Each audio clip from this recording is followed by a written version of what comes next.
Mr. President, Dr. Biden, Madam Vice President, Mr. Emhoff, Americans, and the world.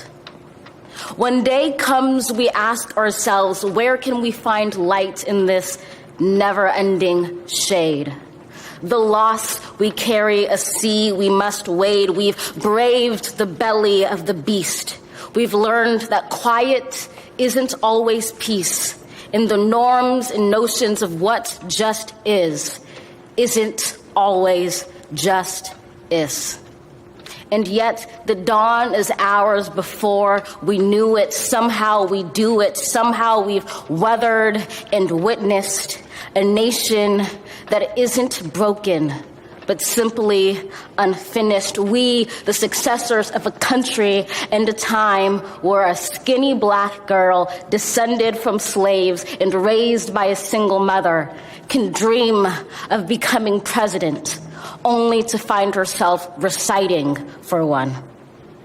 And yes, we are far from polished, far from pristine, but that doesn't mean we are striving to form a union that is perfect. We are striving to forge our union with purpose, to compose a country committed to all cultures, colors, characters, and conditions of man. And so we lift our gaze not to what stands between us, but what stands before us. We close the divide because we know to put our future first, we must first put our differences aside. We lay down our arms so we can reach out our arms to one another. We seek harm to none and harmony for all. Let the globe, if nothing else, say this is true. That even as we grieved, we grew. That even as we hurt, we hoped. That even as we tired, we tried. That we'll forever be tied together, victorious. Not because we will never again know defeat, but because we will never again sow division. Scripture tells us to envision that everyone shall sit under their own vine and fig tree, and no one shall make them afraid. If we're to live up to our own time, then victory won't lie in the blade, but in all the bridges we've made. That is the promised glade, the hill we climb, if only we dare it, because being American is more than a pride we inherit. It's the past we step into and how we repair it. We've seen a force that would shatter our nation rather than share it, would destroy our country if it meant delaying democracy. And this effort very nearly succeeded. But while democracy can be periodically delayed, it can never be permanently defeated.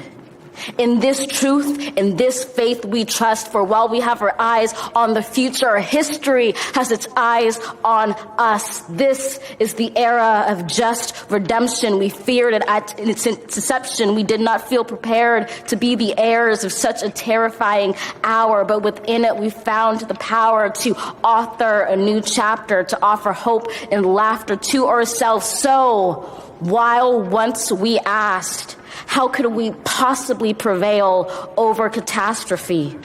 Now we assert, how could catastrophe possibly prevail over us? We will not march back to what was, but move to what shall be, a country that is bruised but whole, benevolent but bold, fierce and free.